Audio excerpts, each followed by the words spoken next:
আমি প্রতি বছর কোনো আচার বানাই বা না বানাই, এই আচারটা কিন্তু সবসময়ই বানাই। আর এই আচারটা বানানো খুবই সহজ, আর ফ্রিজেও রাখতে হয় না। এটার সংরক্ষণ পদ্ধতিও খুবই সহজ, শুধু রোদে দিলেই হয়। আসসালামু আলাইকুম। এখানে আমি আমগুলোকে খুব ভালো মতো ধুয়ে নিয়েছি, তারপর একটা শুকনো কাপড় দিয়ে ভালো মতো মুছে নিয়েছি, একটুও যেন পানি না থাকে। তারপর আমগুলো আমরা ভাজি করি না, সেরকম ভাজি কাটার মতো করে কেটে নিয়েছি খোসা সহ।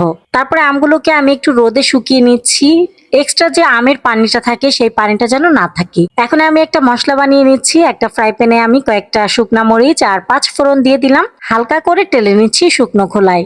এই তো আমার হালকা করে ভাজা হয়ে গেছে। তারপরে আমি একটা গ্রাইন্ডারে গুঁড়ো করে নিয়েছি, আর আমগুলো আমি ভালো মতো শুকিয়ে নিয়েছি।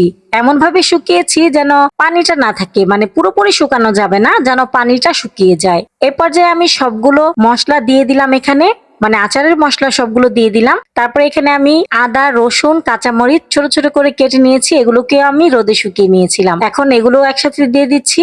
তারপরে কিছুটা চিনি দিয়ে দিলাম, পরিমাণ মতো লবণ দিয়ে দিলাম, আর এখন দিয়ে দিচ্ছি বিট লবণ। বিট লবণ দিলে আচারের টেস্টটা কিন্তু অনেক গুণ বেড়ে যায়। তারপর খুব ভালো মতো মিক্সড করে নিচ্ছি। লাস্ট পর্যায়ে আমি দিয়ে দিচ্ছি ভিনেগার। ভিনেগারটা দিলে আচারটা অনেক দিন পর্যন্ত ভালো থাকবে।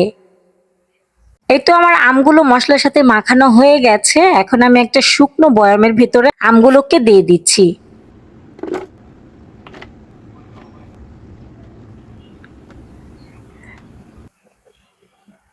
আর এদিকে আমি তেল গরম করে নিচ্ছি। একটা পাতিলে তেল দিয়ে দিলাম বেশ পরিমাণে, তারপরে কয়েকটা শুকনা মরিচ দিয়ে দিলাম। তেলটা যখন গরম হয়ে এসেছে তখন আমি এই বয়ামের ভিতরে তেলটা পুরোটা দিয়ে দিচ্ছি। এই আচারটা তেলে ডুবানো থাকবে, মানে তেলের পরিমাণটা বেশি থাকবে, তেলের ভিতরে আমটা ডুবানো থাকবে। এই আচারটা কিন্তু সারা বছর রেখে খাওয়া যাবে, মাঝে মাঝে একটু রোদে দিলেই হবে। রোদে দিতে দিতে এটার আসল টেস্টটা কিন্তু আসে। আর এই আচারটা খিচুড়ির সাথে বা ডাল ভাতের সাথে দিয়ে খেতে খুবই মজা লাগে। আপনারাও কিন্তু ট্রাই করতে পারেন। আচার বানানোর পরে আর কোনো ভিডিও শুট করা হয়নি। তারপরে সন্ধ্যার পরে আমি সন্ধ্যার নাস্তার জন্য নুডলস রান্না করছি, আর দুর্ভাগ্যবশত কারেন্ট ছিল না, তো যাই হোক আমি লাইট দিয়ে রান্না করে নিচ্ছি। প্রথমে আমি নুডলস আর মটরশুঁটিটাকে সেদ্ধ করে নিয়েছি, তারপর তেলের উপর পেঁয়াজ কুচি দিয়ে দিলাম। তারপরে দিয়ে দিচ্ছি চিকেনটাকে আমি একটু মশলা মাখিয়ে ম্যারিনেট করে রেখেছিলাম কিছুক্ষণ। চিকেন আর পেঁয়াজটা ভাজার পর আমি দিয়ে দিচ্ছি একটা হাঁসের ডিম।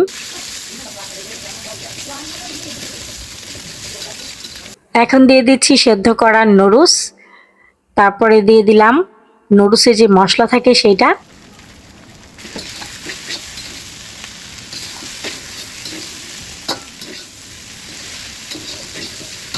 এই যা, গাজর দিতেই তো ভুলে গিয়েছি।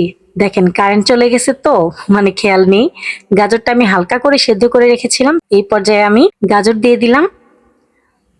এখন দিয়ে দিচ্ছি সয়া সস, টমেটো সস। এই তো আমার নুডলস রান্না করা হয়ে গেছে। ভিডিওটি ভালো লাগলে প্লিজ একটি লাইক দিবেন। ভিডিও সংক্রান্ত কোনো মতামত থাকলে কমেন্টের মাধ্যমে জানাতে পারেন। আজকের মতো ভিডিওটি এ পর্যন্তই। আল্লাহ হাফেজ। আসসালামু আলাইকুম।